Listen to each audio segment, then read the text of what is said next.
శ్రీమాత్రే నమ. జయ గురు దత్తాత్రేయ నమ. ఈ వీడియోలో మనం వాస్తు జ్యోతిష్యాన్ని లింక్ చేస్తూ గృహంలో ఉన్నటువంటి వాస్తు దోషాలకి, జాతకుడి యొక్క జన్మజాతకంలో ఉన్నటువంటి గ్రహాల యొక్క దోషాలకి ఉన్నటువంటి సంబంధాన్ని పరిశీలిస్తూ ఏ విధంగా జాతకుడి మీద ఈ రెండు గృహవాస్తు అలాగే అతని యొక్క వ్యక్తిగత జాతకం ప్రభావం చూపుతుందో వివరంగా తెలుసుకునే ప్రయత్నం చేద్దాం. ముఖ్యంగా జాతకుడు ఒక గృహం కొనుక్కోవాలనుకున్నప్పుడు అతని దశ కొంతవరకు అనుకూలంగా ఉంటూ వ్యయస్థానంలో ఉన్నటువంటి గ్రహాల యొక్క ప్రభావం వల్ల అతను ఎక్కువగా ధనాన్ని వెచ్చించి ఈ గృహాన్ని కొనుగోలు చేయడం కానీ గృహ నిర్మాణం చేసుకోవడం కానీ చేయడం జరుగుతూ ఉంటుంది. సాధారణంగా మనం గృహ నిర్మాణం చేస్తున్నప్పుడు దానికి తగిన విధంగా వాస్తు పూజ అలాగే గృహప్రవేశం సంబంధించినవన్నీ చేయడం వల్ల చాలా వరకు గృహం కట్టినటువంటి 7 సంవత్సరాల వరకు ఆ గృహంలో ఉన్నటువంటి వాస్తు దోషాలు చాలా వరకు జాతకుడి మీద ప్రభావం చూపించే అవకాశం ఉండదు. అయితే మరీ ఘోరమైనటువంటి దోషాలు, నైరుతి దోషాలు లాంటివి ఉన్నప్పుడు ఖచ్చితంగా జాతకుడి మీద తొందరగానే ప్రభావం చూపుతాయి. చిన్న చిన్న దోషాలు ఉన్నప్పుడు అవి ఈ ముహూర్తం వల్ల, గృహప్రవేశం అప్పుడు శంకుస్థాపనలో చేయటటువంటి పూజల వల్ల కొంతవరకు అనుకూలిస్తూ ఉంటాయి. అయితే జాతకుడి యొక్క జన్మజాతకంలో అంటే ఎవరైతే ఆ గృహ యజమాని ఉంటాడో అతని జాతకంలో ఈ మంచి దశ జరుగుతున్నంత వరకు పర్వాలేదు. అంటే ఏ సమయంలో గృహం కొనుక్కుంటాడో ఆ దశ జరుగుతున్నంత వరకు పర్లేదు. దాని తర్వాత దశ మారినప్పుడు మరి జాతకుడి మీద మరి ఆర్థికపరమైన నష్టాలు కానీ వేరే విధమైన సమస్యలు, అంటే ఏ గృహంలో ఉన్నటువంటి దోషం బట్టి జాతకుడు సమస్యలు రావడం జరుగుతుంటాయి. దానికి అనుకూలంగానే మరి జాతకుడు జన్మజాతకంలో ఉన్నటువంటి గ్రహాల స్థితిని బట్టి అది ప్రభావం ఎక్కువగా చూపుతూ ఉంటుంది. ఉదాహరణకి ఒకవేళ జాతకుడికి శని మహాదశ మొదలైంది అనుకుందాం. అలాగే జాతకుడు నివసిస్తున్నటువంటి గృహంలో పడమర భాగంలో దోషాలు ఉన్నప్పుడు, అంటే గోతులు కానీ ఉండకూడని చోట్ల ద్వారాలు కానీ ఉన్నప్పుడు ఖచ్చితంగా ఈ రెండు కలిపి జాతకుడి మీద విశేషమైనటువంటి ఆర్థికపరమైనటువంటి భారాన్ని పడే అవకాశం ఉంటుంది. కాబట్టి జాతకుడికి మరి జాతకం కరెక్ట్గా లేనప్పుడు, అతనికి ఒక విధమైన చెడు దశ జరుగుతున్నప్పుడు మరి జ్యోతిష శాస్త్ర ప్రకారం ఏం చేయాలంటే మనం జాతకాన్ని కూడా పరిశీలించి ఆ గ్రహానికి తగు విధమైన శాంతితో పాటు ఖచ్చితంగా వాడు నివసిస్తున్నటువంటి గృహంలో కూడా ఒకసారి పరిశీలించి ఆ గృహంలో ఆ దశకు సంబంధించినటువంటి దిక్కులో ఎటువంటి దోషాలు ఉన్నాయి అన్నది కూడా ఒకసారి పరిశీలించి మరి దశతో పాటు గృహాన్ని కూడా కొంతవరకు సరి చేసుకుంటే జాతకుడికి కొంత అనుకూలమైనటువంటి ఫలితాలు ఖచ్చితంగా జరిగే అవకాశం ఉంటుంది. అయితే పూర్తిగా జాతకుడిని మనం మార్చలేకపోయినా కొంతవరకు ఉన్న స్థితి నుంచి దిగజారిపోకుండా సజావుగా వెళ్ళే విధంగా సరిచేయచ్చు. అలాగే ముఖ్యంగా వివాహం లాంటివి ఆ గృహంలో ఉన్న వాళ్ళకి వాయిదా పడుతున్నప్పుడు కూడా ఒకసారి వాళ్ళ యొక్క వ్యక్తిగత జాతకాలతో పాటు ఆ గృహ జాతకం కూడా పరిశీలించడం వల్ల కూడా చాలా వరకు మనకి ఖచ్చితమైన ఫలితాలు వచ్చే అవకాశం ఉంది. ఇప్పుడు అలాగే మనం వాస్తులో ఏ గృహానికి, గృహంలో ఉన్నటువంటి దిక్కులకి, ఏ దిక్కుకి ఏ గ్రహం ఆధిపత్యం వహిస్తూ ఉంటాడో, ఏ దిక్కులో లోపం వల్ల జాతకుడికి ఎటువంటి దోషాలు ఏర్పడే అవకాశం ఉంది అన్నది మీకు వివరంగా చెప్పడం జరుగుతూ ఉంటుంది. ఖచ్చితంగా మరి ఆ వాస్తు దోషం ఉన్నప్పుడు సరి చేసుకోకపోయినా కనీసం దాని తగు విధంగా చిన్నపాటి రెమెడీ చేసుకోవడం, అలాగే ఆ దోషానికి సంబంధించినటువంటి దిక్కుకున్నటువంటి గ్రహం యొక్క అవన్నీ గ్రహాన్ని విధి విధానంగా పూజించుకోవడం వల్ల కూడా జాతకుడి యొక్క సమస్యలు పరిష్కారం అయ్యే అవకాశం ఉంది. మరి తూర్పు వైపు దోషం ఉన్నప్పుడు జాతకుడి మీద ఏ విధమైన ప్రభావం చూపుతుందని పరిశీలిస్తే తూర్పుకి జ్యోతిష శాస్త్ర ప్రకారం సూర్యభగవానుడు అధినేతగా, అధిదేవతగా ఉండడం జరుగుతూ ఉంటుంది. అలాగే వాస్తుశాస్త్ర ప్రకారం ఇంద్రుడు తూర్పుని పరిపాలిస్తూ ఉంటాడు.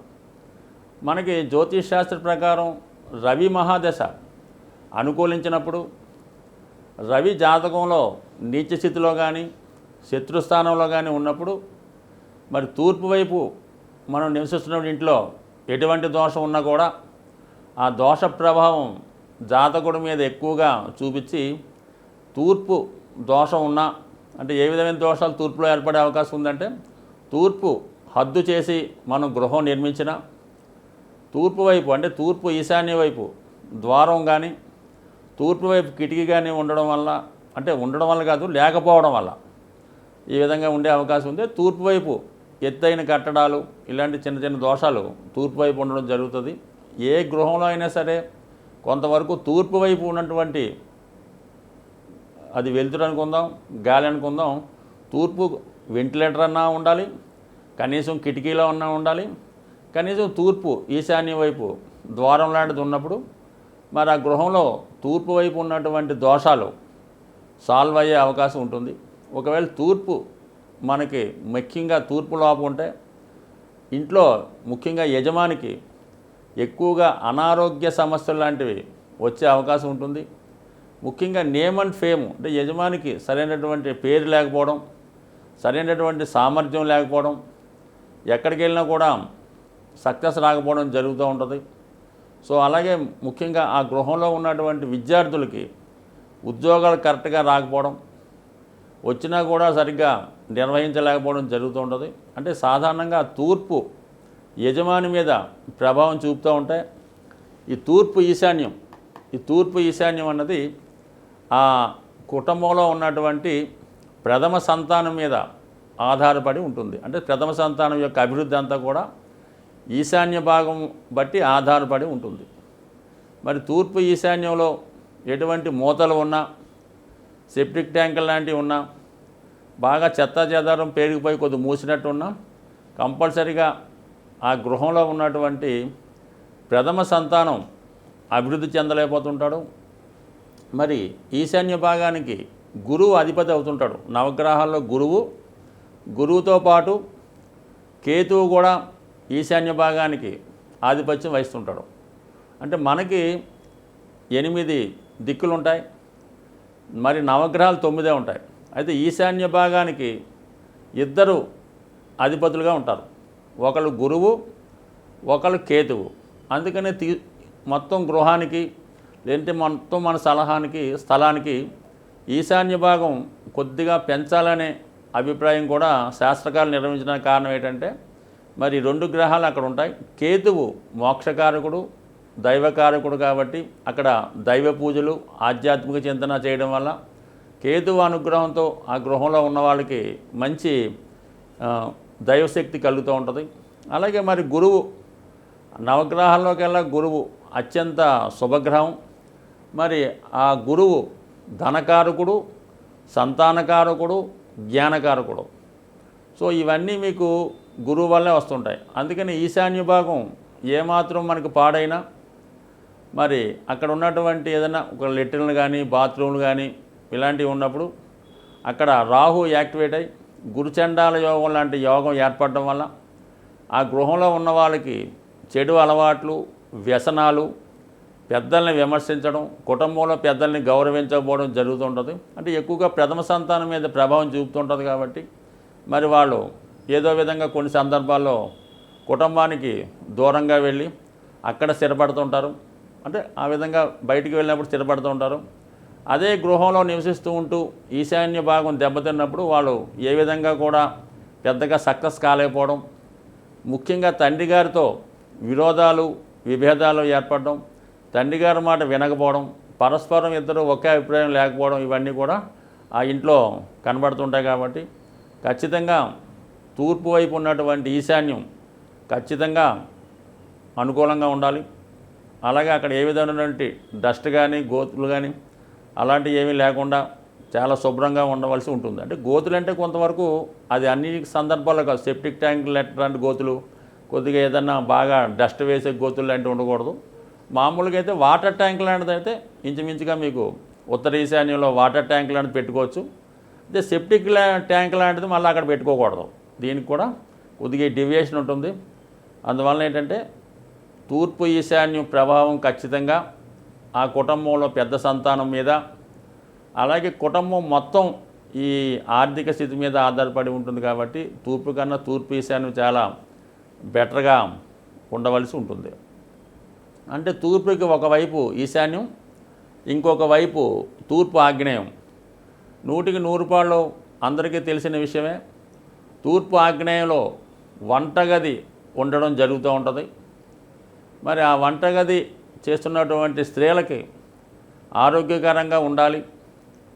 గృహంలో మరి అందరికీ కూడా వంటను బట్టే ఆరోగ్యం వస్తుంది కాబట్టి అదంతా కూడా అనుకూలంగా ఉండాలంటే ఖచ్చితంగా తూర్పు ఆగ్నేయం అన్నది ఇంపార్టెంట్గా ఎటువంటి దోషాలు ఉండకుండా ఉండాలి. తూర్పు ఆగ్నేయం దోషం ఉంటే అంటే తూర్పు ఆగ్నేయంలో ఎటువంటి గోతులున్నా, అలాగే కొన్ని సందర్భాల్లో విపరీతంగా ఎక్కువ చెత్త పెరిగిపోయినా, గోతులున్నా ఆగ్నేయ దోషం, తూర్పు ఆగ్నేయ దోషం ఏర్పడి, అలాగే తూర్పు ఆగ్నేయంలో ఉన్నటువంటి మెట్లు ప్రభావం, ఆ మెట్ల కింద బాత్రూమ్ ప్రభావం, అలాగే తూర్పు గోడ కానించి మరి ఆగ్నేయ వైపు ఉన్నటువంటి మెట్లు పెట్టడం వల్ల ఎక్కువగా ఆగ్నేయ దోషాలు ఏర్పడుతుంటాయి. మరి ఆగ్నేయ దోష ప్రభావం వల్ల ఏంటంటే ఆ గృహంలో ఉన్నటువంటి స్త్రీలకి గైనిక్ సంబంధించినటువంటి ప్రాబ్లమ్స్ రావడం, అలాగే ఆరోగ్యం సరిగ్గా లేకపోవడం వల్ల భార్యాభర్తల మధ్య ఫిజికల్ అట్రాక్షన్ లేకపోవడం, అలాగే ఏదో కారణం వల్ల ఆ కుటుంబ యజమాని వ్యసనాలు లాంటివి బానిస అవ్వడం, ఈ విధంగా తూర్పాగ్నేయ ప్రభావం ఉండే అవకాశం ఉంది. ముఖ్యంగా ఈ తూర్పాగ్నేయ దోషం ఉంటే ఆ కుటుంబంలో ఉన్నటువంటి ఆడపిల్లల మీద ఎక్కువ ప్రభావం ఉంటుంది. వాళ్ళు సమయానికి వివాహం కాకపోవడం, వివాహం జరిగినా కూడా తరచూ పుట్టింటికి వచ్చి అక్కడే స్టే చేయడం, అలాగే మరి ఆ కుటుంబంలో ఉన్నటువంటి రెండో సంతానం మీద, అది అబ్బాయి అయినా అమ్మాయి అయినా ఏం వర్తించదు, రెండో సంతానం మీద ఆగ్నేయ ప్రభావం ఎక్కువగా ఉంటుంది. వాళ్ళు ఆగ్నేయ దోషం ఉంటే చిన్నవాళ్ళు కుటుంబంలో ఉన్నటువంటి పెద్దవాళ్ళ మీద డామినేట్ చేస్తుంటారు, వాళ్ళదే పెద్దగా ఉన్నట్టు అనిపిస్తూ ఉంటుంది. ఈ విధంగా ఇంపార్టెంట్గా ఆగ్నేయ దోషం లేకుండా సరి చేసుకోవడం. మరి ఈ తూర్పు ఆగ్నేయానికి అగ్ని అధిదేవతగా ఉంటే జ్యోతిష శాస్త్ర ప్రకారం మనకి శుక్రుడు అధిపతి. శుక్రుడు జాతకంలో ఏమాత్రం పాపగ్రహాలతో కలిసి ఉన్నప్పుడు ఆగ్నేయ ప్రభావం ఆ కుటుంబంలో ఉన్న వాళ్ళ మీద ప్రభావం చూపిస్తుంది. ధనం విశేషంగా వ్యసనాల కొరకు ఖర్చు అయిపోతుంటుంది.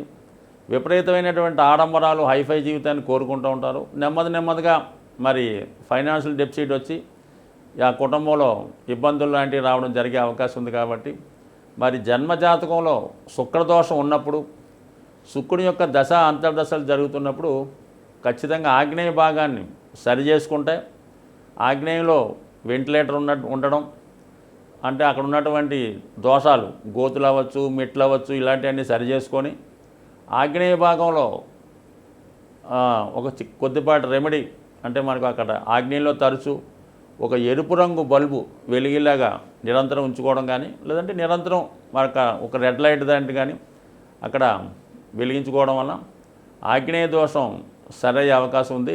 చాలామంది అభిమానులైనటువంటి కోరిక ప్రకారం వాస్తు శాస్త్రాన్ని మీకు తెలియజేయాలనే ఉద్దేశంతో ఇది మీకు పరిచయంగానే ఈ వాస్తు సంబంధించిన వీడియోల్ని పెట్టడం జరిగింది. ఇవి మీకు ఇంకా మరిన్ని వీడియోలు ఈ వాస్తు శాస్త్రం గురించి కానీ, ఇంట్లో ప్లాన్ గురించి కానీ తెలుసుకోవాలనుకుంటే మీరు మీ యొక్క అభిప్రాయాన్ని అంటే మీ యొక్క ఇష్టాన్ని మన ఛానల్ సబ్స్క్రైబ్ చేసి లైక్ చేయడం వల్ల మరి మీకు ఈ వీడియోలు నచ్చాయని మాకు అర్థమవుతుంది. దాన్ని బట్టి మరిన్ని మీ వీడియోలు ఈ వాస్తు శాస్త్రాన్ని, జ్యోతిష్ శాస్త్రాన్ని కలిపి మీకు అందించడం జరుగుతుంది. సింగిల్గా కూడా గృహ ప్లాన్లు, వాటి దోషాలు ఇవి మీకు వివరించడం జరుగుతుంది.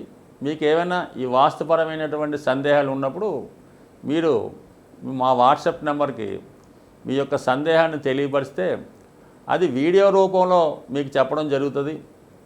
అది మీకు ఉపయోగపడుతుంది.